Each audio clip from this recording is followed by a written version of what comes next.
Alors, consommer moins déjà, la première question qu'on peut se poser, c'est à quel niveau je peux intervenir moi sur ma consommation et à quel niveau mon véhicule peut intervenir dans la baisse de consommation. Donc vous, en tant que conducteur, vous avez certains leviers déjà pour économiser votre carburant. Le premier levier, c'est adopter une conduite souple, posée, éviter d'accélérer, de freiner brutalement. Le second levier que vous avez, c'est déjà de respecter votre moteur. C'est-à-dire que respecter le moteur, un moteur consomme à froid plus de carburant, que ce soit essence ou diesel, qu'à chaud. Donc quand vous démarrez votre moteur le matin, évitez de partir tout de suite à fond avec le véhicule. Laissez-le un petit peu tourner.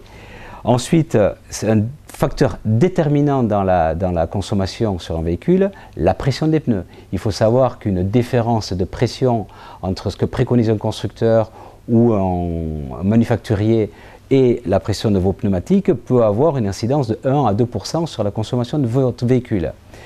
Autre facteur déterminant sur la consommation de votre véhicule, c'est le chargement. Évitez d'avoir un véhicule trop chargé, évitez de charger le véhicule anarchiquement avec des bagages et des galeries, des vélos posés n'importe comment. Aujourd'hui, tous les concessionnaires ou accessoiristes vont vous proposer des outils adaptés au chargement de votre véhicule, notamment des coffres de toit qui sont profilés, où vous pouvez charger quand même conséquemment le véhicule. Vous avez des porte-vélos. Là, je vous conseillerais également les porte-vélos d'éviter de les mettre sur le toit, mais de les mettre à l'arrière du véhicule pour protéger l'aérodynamique du véhicule.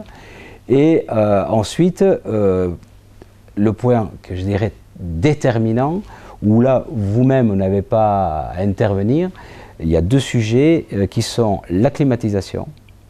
Il faut savoir qu'une climatisation mal utilisée peut vous augmenter la consommation jusqu'à 20% de plus. Et également les outils, je reviendrai après, les outils intégrés dans le véhicule qui vous permettent de contrôler ces consommations.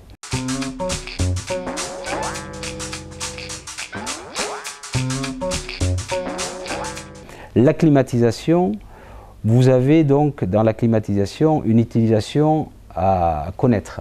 C'est-à-dire qu'il faut toujours régler votre climatisation entre 4 et 7 degrés d'écart avec la température extérieure. C'est très important. Autrement, votre climatisation, elle tire, et le compresseur consomme beaucoup d'énergie, énormément d'énergie, d'où consommation excessive. Vous avez également à l'intérieur du véhicule un petit bouton qui s'appelle recyclage intérieur, que vous utiliserez, parce que souvent les gens ne savent pas à quoi sert ce petit bouton. C'est un petit bouton, en fait, c'est le profil d'un véhicule avec une flèche à l'intérieur. Donc ce bouton sert à recycler l'intérieur, c'est-à-dire l'air à l'intérieur. C'est-à-dire que si vous roulez derrière un camion qui fume, vous appuyez sur le petit bouton et vous n'avez plus l'air qui rentre de l'extérieur de la voiture, mais c'est l'air intérieur qui est recyclé dans le véhicule.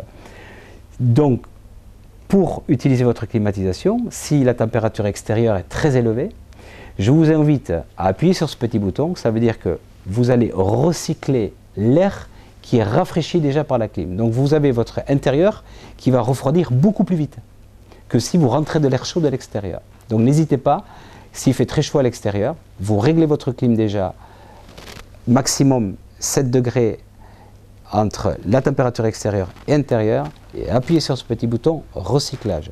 N'oubliez pas que votre clim, si elle est mal réglée, ça peut être jusqu'à 20% de plus d'augmentation de carburant. Comme dernier point, je voulais aborder aussi le véhicule en lui-même. C'est que, bon, par rapport à des modèles anciens, les modèles plus récents, déjà de par la conception du véhicule, l'aérodynamisme, le moteur en lui-même, les systèmes d'alimentation du moteur, d'injection, etc., fait que le moteur déjà consomme moins. Et donc les modèles récents sont équipés bien souvent, en fonction bien entendu du modèle de gamme que vous prenez, sont équipés d'outils qui vous permettent de mieux contrôler votre consommation, à savoir les ordinateurs de bord, où vous avez vos consommations instantanées qui vous permettent de corriger, la consommation globale, etc. Les distances à parcourir, vous avez donc une information également qui vous permet, par rapport à votre conduite à l'instant T, de savoir combien il vous reste à parcourir en distance. Et dernier point, là aussi, le régulateur de vitesse. Donc régulateur de vitesse qu'il ne faut pas qu'il faut pas manquer d'utiliser en fait, notamment sur les autoroutes, et là où vous pouvez l'utiliser bien entendu. Pour poser vos questions sur la voiture, parlonsauto@tvpi.fr. Avec Kia, le seul constructeur à garantir ses modèles 7 ans.